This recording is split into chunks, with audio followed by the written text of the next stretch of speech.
धारणा धारणा का मतलब है जब हम ध्यान करते हैं तो हम एक पर्टिकुलर सब्जेक्ट पे ध्यान करते हैं, एक पर्टिकुलर विषय लेकर ध्यान करते हैं। तो हमने क्या विषय लिया? ईश्वरीय प्रकाश मेरे हृदय में मौजूद है और वह मुझे अंदर ही अंदर आकर्षित कर रहा है। क्या बिना ईश्वर के आप जिंदा रह सकते हो? आप में आत्मा है, वो क्या है? ईश्वर का रूप ही तो है। तो अगर वो आत्मा आप में नहीं हुई तो आप जिंदा रह ही नहीं सकते। तो आपको आपके पहले से ही मौजूद है ना आपके अंदर। आपको करना क्या है? केवल उसको अटेंड करना है। जैसे मैंने आज तक कभी श्वास ले रही हूँ इस पर ध्यान नहीं दिया, लेकिन एक दिन अस्थमा का अटैक आ गया और मेरा सारा ध्यान अब सांस पर ही। अरे मुझे सांस नहीं आ रही, वो मुझे दिक्कत आ रही है सांस लेने में, लेकिन नॉर्मली तो हमने कभी सांस पे ध्यान नहीं दिया।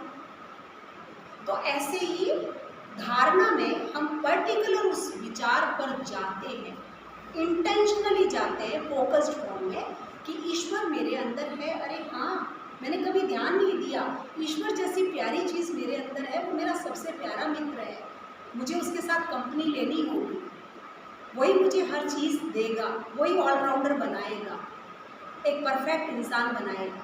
बस इस धारणा को लेकर हमें ध्यान रखना। अब आप देखिए, ध्यान से शुरुआत की थी, सबसे पहले समाधि की तरफ जाना शुरू हो गए धीरे धीरे, और धीरे धीरे यम नियम आसन प्राणायाम प्रत्याहार धारणा भी कवर हो गए। है ना उम्दा चीज? मजा आया जानकारी लेके?